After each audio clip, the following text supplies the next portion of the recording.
JBN, we keep you informed. I am Michelle Jones, and in the news, cops to lose salary over Lindsay jailbreak. Two policemen are to lose some of their peers' punishment for their alleged negligence in the escape of 6 prisoners from the Lindsay police station lockup in St. Catherine in October 2017. The update was provided in the police force orders published on February 16. The constables were named as Sale Smith and DJ Townsend. The internal police document said the punishment, in which each cop is to be deprived of 10 days' pay, was handed down following a court of inquiry. It said the cops conducted themselves contrary to the discipline, good order and guidance of the force, and that through negligence, while on cell guard duties, the 6 Jamaican male prisoners escaped between 5 a.m. and 9:40 a.m. on October 11, 2017. Businessman killed, wife injured in Grand Spen gun attack. A businessman was shot and killed in Grand Spen, St. Andrew on Sunday morning. The deceased has been identified as Peter Green, the owner of a plaza in the community. His wife was shot and injured in the incident. According to alleged eyewitnesses, about 8 a.m., gunmen entered the business premises on a motorcycle and opened fire, hitting Green and his wife. They were both rushed to hospital, where Green succumbed to his injuries. The St. Andrew North Police are investigating the incident. Man shot dead in Park Lane, off Red Hills Road. A man was reportedly shot and killed on Park Lane, off Red Hills Road in St. Andrew on Saturday evening. The deceased has been identified only by his alias, Bigger. Reports are that loud explosions were heard around 8 p.m. and police were called to the scene, where the man was found with multiple gunshot wounds. The St. Andrew North Police are investigating. Several injured in terrifying highway crash in St. Catherine. Several people rushed to hospital on Sunday morning after a single vehicle accident on the east-west leg of Highway 2000 in St. Catherine. It is understood that about 7 a.m., the driver of a black BMW motor car was on the highway heading towards Spanish Town when he lost control of the vehicle, which then crashed into a median. The occupants of the car sustained injuries and were rushed to hospital.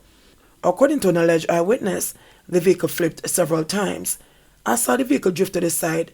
It flipped over about 3 times. It was a terrible sight, he said. One of the occupants of the vehicle is said to be a member of the Jamaica Constabulary Force, JCF.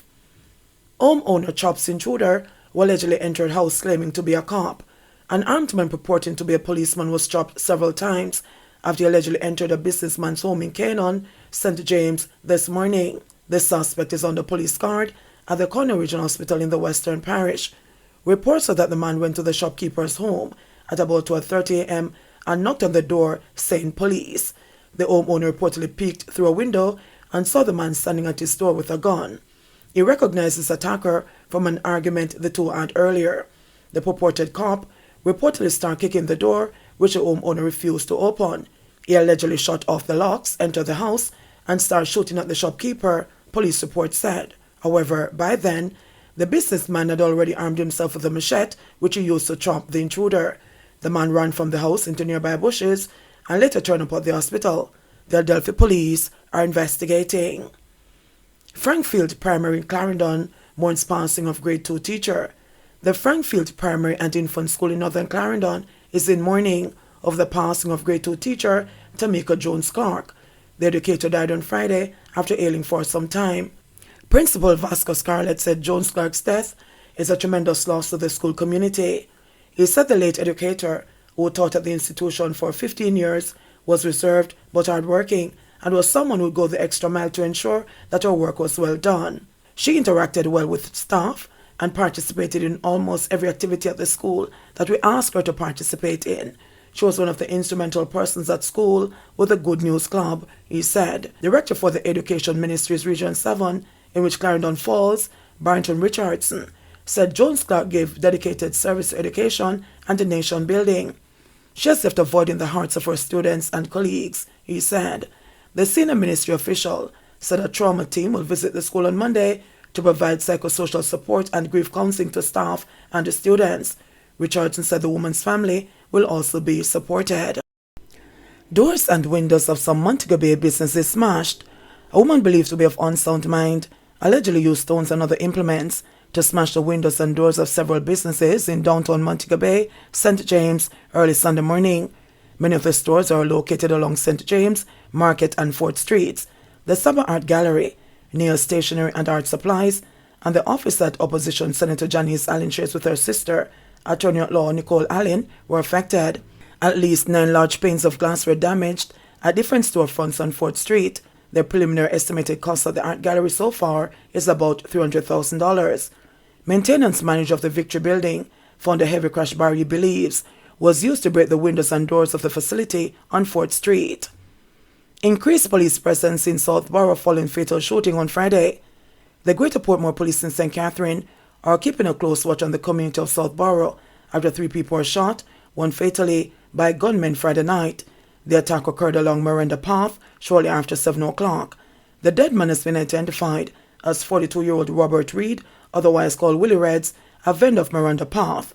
An ex-policeman and a 3-year-old child were the others shot. An ex-policeman and a 3-year-old child were the others shot. It's reported that Reed was sitting at his food stall in the community when gunmen opened fire, shooting him. The ex-policeman and his granddaughter, who were nearby, were also struck by bullets. The child was shot in the shoulder, while her grandfather was shot in his left thigh and the lower back. The 3 were rushed to hospital, where Reed was pronounced dead and the other 2 admitted. Head of the St. Catherine South Police Division, Senior Superintendent Christopher Phillips, said that the police have increased their presence in the area. He says the cops have not yet established a motive for the shooting, as the area has been quiet for some time. Sissoko probes cases of 12-year-old girls pregnant with twins, says Grange. The police are investigating a number of cases involving pregnant 12-year-old girls, the Minister of Culture, Gender, Entertainment and Sport, Olivia Grange, has revealed. She made the revelation on Thursday during her appearance before the Parliament's Standing Finance Committee to explain how her ministry's budget will be spent during the 2023-24 fiscal year, which gets underway on April 1. Specifically, Grange said several 12-year-olds are pregnant and are being provided with assistance by the Women's Centre of Jamaica Foundation at its various locations across the country. She divulged that several of the girls are pregnant with twins. With Jamaica's age of consent being 16, Grange stressed that the situation was a police matter. We have an arrangement where once a teenager gets pregnant, the center's program is activated, Grange outlined, while stressing that law enforcement is notified where the girl is underage. If that young lady turns up at, say, a clinic or hospital, it is reported to us, so we get reference from Sissoko or the Minister of Health. And if it comes to our attention, before it goes through those processes, we'll also contact Sissoko, said Grange. She added, there's a network that ensures that it is reported because it's an offense, and also ensures that these young mothers, pregnant teenagers, are cared for throughout their pregnancy. Grange lauded the Women's Centre for its work, which she described as excellent, and she appealed to both the private sector and her colleague members of Parliament to provide support to the centre's 18 locations. Each year, the Women's Centre of Jamaica Foundation provides support to hundreds of teenage mothers. The centre implements the government's program for adolescent mothers, under which pregnant teenagers get to continue their education while receiving the necessary support to look after their children, including daycare services. ACP Chambers recommends public order restoration drive for Hanover. Commanding officer for the Area 1 Police, Assistant Commissioner Clifford Chambers, is advocating for a public order restoration drive for Hanover to address sweeping challenges affecting the parish. Addressing the general meeting of the Hanover Lay Magistrates Association in Lucy on Thursday, Chambers bemoaned that Hanover is beset by public order challenges in its various townships, and in particular the parish capital, Lucy.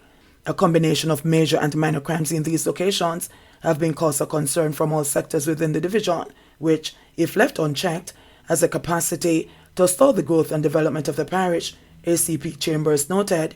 He expressed the need for a public-private sector partnership in collaboration with the security forces as the key to restoring law and order in the townships. MP offers help for families of accident victims.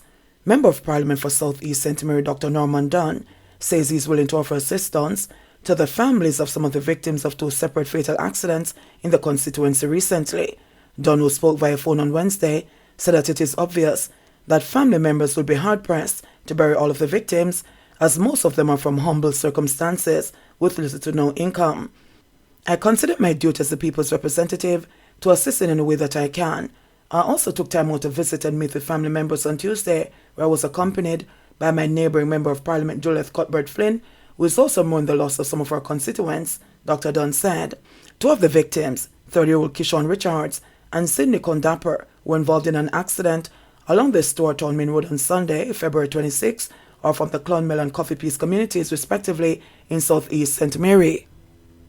Additionally, 5 other people, all young men, killed in a vehicle crash also on Sunday at Golden Spring in St. Andrew, are also from the southeast St. Mary constituency. The third person, Sadiq Feathersing, is from a Coffee Peace address in the southeast St. Mary constituency. The 5 victims of the vehicle crash are 20-year-old Tajay Murray, 18-year-old Anthony Fuller, 20-year-old Raheem Campbell, 24-year-old Jamie Marriott, and 17-year-old Romario Moody. Dunn said further, "These are young people that we're talking about, and there's a wave of sadness throughout those communities, as they were well known by residents. I don't know the details of the accidents. However, what I do know is that these are young lives that were lost, and no doubt it has created an undue burden on their families. It is really a sad situation, and it is never an easy thing when a life is lost, especially under such tragic circumstances." The Stone Hill police say about 10 p.m., the men were traveling on 3 motorcycles towards Temple Hall. The drivers reportedly lost control of the vehicles and collided with a Toyota Hiace that was traveling in the opposite direction, causing it to overturn. JBN, we keep you informed. Please remember to subscribe, like, share, leave us a comment, and click the notification bell to receive our daily news items.